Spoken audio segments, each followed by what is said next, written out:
தை மாதம் வந்தாவே பண்டிகை நாட்களுக்கு குறைவே இல்லைங்க. தை மாதம் முழுக்கவே மிக மிக அருமையான மாதம் அப்படின்னு சொல்லப்படக்கூடியது 10வது மாதமாக தமிழில் மிகச்சிறப்பான ஒரு மாதமாக பார்க்கப்படுது.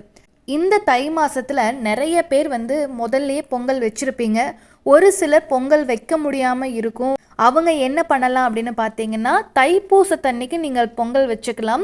சூரிய பொங்கலும் வைக்கலாம், மாட்டு பொங்கலும் வைக்கலாம். உங்களுக்கு எந்த பொங்கல் வைக்கணும்னு தோணுதோ தைப்பூசத்தன்னைக்கு தாராளமாக வச்சுக்கலாங்க. தைப்பூசம் அப்படிங்கிறது முருகப்பெருமானுக்கே உரிய மிக முக்கியமான நாளாக பார்க்கப்படுது. முருக பக்தராக இருக்கீங்க அப்படின்னா தைப்பூசம் ரொம்ப ரொம்ப முக்கியம். 48 நாள் நீங்கள் விரதம் இருந்துட்டு இருக்கீங்கன்னா ரொம்ப நல்லதுங்க. இருக்க முடியல அப்படின்னா தைப்பூசத்தை ஒட்டுன 3 நாளைக்கு கூட நீங்கள் விரதம் இருக்கலாம்.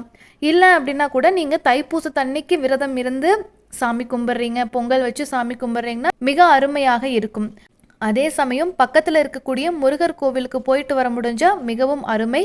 போக முடியாதவங்க தாராளமாக வீட்டில் முருகனுக்கு பூஜை செஞ்சாவே போதும்.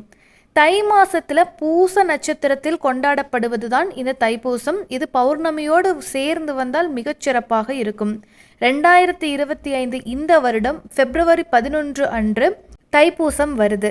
அதுவும் செவ்வாய்க்கிழமை வருதுங்க. செவ்வாய் அப்படின்னாவே முருகப்பெருமானுக்கு மிக மிக உரிய நாளாக பார்க்கப்படுது. இந்த செவ்வாய் அன்னைக்கு தைப்பூச திருநாள் கொண்டாடுறது அப்படிங்கிறது ரொம்பவே அருமையான விஷயமா பார்க்கப்படுது. பார்வதி தேவி முருகனுக்கு வேலை கொடுத்து சூரபத்மனை அழிப்பதற்கு முழு சக்தியையும் கொடுத்த நாள் அப்படின்னு சொல்லலாம்.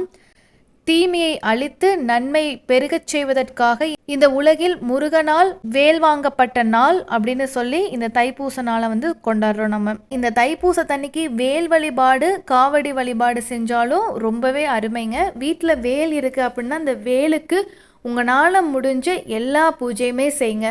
பால், தயிர், பன்னீர், மஞ்சள், அதே போல் திருநீர் அபிஷேகம், இது மாதிரி உங்ககிட்ட என்ன இருக்கோ அதை வைத்து நீங்கள் அபிஷேகம் செய்து அந்த வேலுக்கு முழு சக்தியையும் கொடுங்க. வருடத்தில் ஒருக்கா கண்டிப்பாக இந்த வேல் பூஜை அப்படிங்கிறது ரொம்ப முக்கியம்.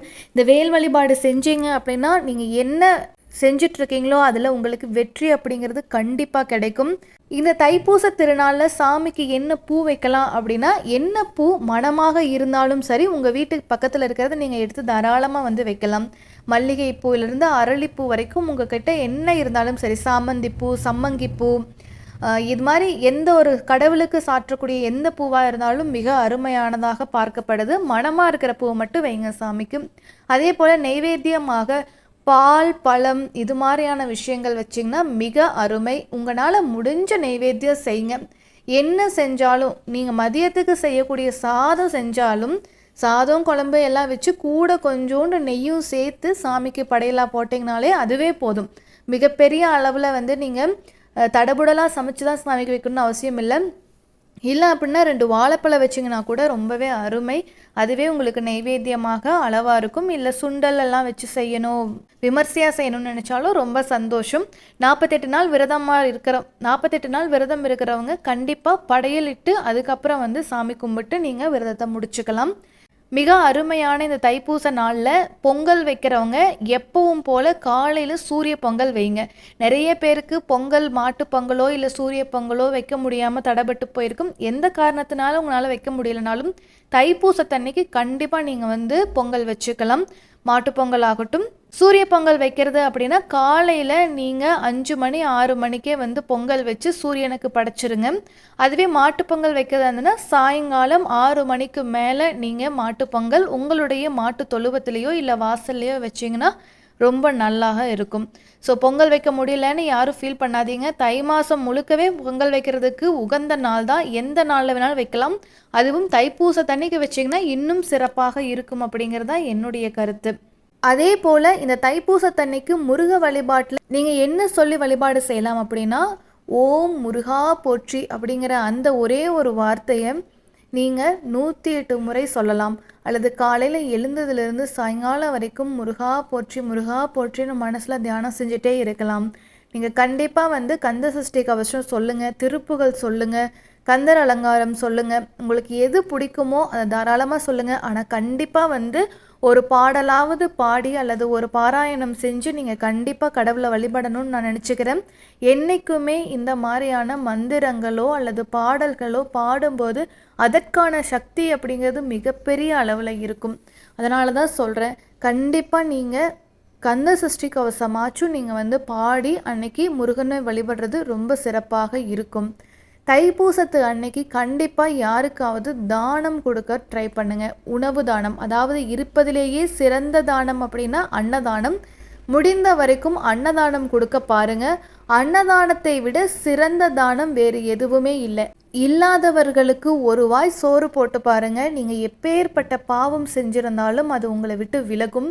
புண்ணியங்களை தேடிக்கணும் அப்படின்னு நினைக்கிறவங்க கண்டிப்பாக நீங்கள் அன்னதானம் செய்யுங்க. இந்த தைப்பூசத்தன்னைக்கு முடிஞ்சால் கோவில்களில் கூட நீங்கள் போயிட்டு தாராளமாக அன்னதானம் செய்யலாம். தைப்பூச திருநாளில் காலையிலையோ அல்லது சாயங்காலமோ கண்டிப்பாக முருக வழிபாடை நீங்கள் கண்டிப்பாக கடைப்பிடிங்க. இந்த தைப்பூச திருநாளில் முருக வழிபாட்டை செய்கிறதன் மூலமாக கண்டிப்பாக உங்களுக்கு என்ன நினச்சிட்ருக்கீங்களோ அது நடக்குங்க. குழந்தை வரம் கேட்குறவங்க கண்டிப்பாக குழந்தை வரம் கிடைக்கும். எதிரிகளை ஜெயிக்கணும்னு நினைக்கிறவங்க கண்டிப்பாக எதிரிகள் தொல்லையிலிருந்து நீங்கள் விடுபடுவீங்க. அதே போல் வீடு கட்டணும்னு நிறைய பேர் ஆசையில் இருப்பீங்க. கண்டிப்பாக இந்த வருடம் தைப்பூச திருநாளில் நீங்கள் முருகனை வழிபட்டு பாருங்கள். ₹1 காசை எடுத்து மஞ்சள் துணியில் முடிஞ்சு வச்சுட்டு கண்டிப்பாக நான் உன்னுடைய சன்னதிக்கு வீடு கட்டினதுக்கு அப்புறமோ அல்லது நீங்கள் என்ன நினச்சிக்கிறீங்களோ அது நடந்ததுக்கப்புறம் கண்டிப்பாக நான் இந்த காணிக்கையை கொண்டு உண்டியலில் சேர்க்குறேன்னு வேண்டிக்கோங்க. இந்த வருடத்தில் கண்டிப்பாக நிச்சயமாக நீங்கள் நினைச்சது நிறைவேற்றி கொடுப்பாரு நம்மளுடைய முருகப்பெருமான். மிக அருமையான இந்த தைப்பூச நாளை யாருமே விட்டுறாதீங்க. ரொம்ப ரொம்ப ரொம்ப நல்ல நாள். உலகத்துக்கே தாயான பார்வதி தேவி முருகப்பெருமானுக்கு வேலை கொடுத்து தீயவற்றை அழித்து நன்மையை பெருக்கச் செய்ய சொன்ன நாள் இந்த தைப்பூச நாள். இந்த நாளில் நீங்கள் முருகனை மனதார வழிபட்டீங்கன்னா நம்ம வாழ்க்கையில் இருக்கக்கூடிய எல்லா தீயவையும் அழிந்து நன்மை மட்டுமே பெருகும். மனசார முருகனை இருக்க பிடிச்சிக்கோங்க. வேறு எதுவுமே வேணாங்க, யாரும் வேண்டியதில்லை. நம்மளுக்கு முருகன் ஒருவரே போதும். அவரே நம்மளுக்கு துணையாக இருப்பார். அதை தவிர வேறு என்னங்க வேணும்? முருகனுடைய கடைக்கண் பார்வை இருந்தால் போதும், நம்ம வாழ்க்கை எங்கேயோ போயிடும். இந்த ஒரு செகண்டில் என்னுடைய வாழ்க்கை மாறிடுச்சு அப்படின்னு சொல்லி நம்ம வாழ்க்கையில் மிராக்கிளை கொண்டு வரக்கூடியவர் முருகர். அப்பேற்பட்ட முருகப்பெருமானை நீங்கள் இருக்க பிடிச்சிக்கிட்டிங்கன்னா உங்களுக்கு எந்த ஒரு மனக்கவலையுமே இருக்காது. எல்லாத்தையும் சரி பண்ணி கொடுப்பார் நம்மளுடைய முருகப்பெருமான். தைப்பூச திருநாளில் நல்லா சாமி கும்பிடுங்க, நல்லபடியாக எல்லாமே நடக்கும். முருகன் அருள் என்றைக்குமே உங்கள் கூட இருக்கும். கந்தக்கடவுள் இருக்கும்போது நமக்கென்ன பயம்? கண்டிப்பாக எல்லாமே நல்லதாகவே நடக்கும். இந்த வருடத்தில் ரொம்ப அருமையாக நீங்கள் நினைத்த விஷயங்கள் எல்லாமே கைகூடும். அதற்கு முருகப்பெருமானே முன்னின்று நடத்தி வைப்பார். தைப்பூசத்தில் முருகனை நல்லா வழிபாடு செய்யுங்க. பொங்கல் வைக்காதவங்க பொங்கல் வச்சு வழிபாடு செஞ்சுருங்க.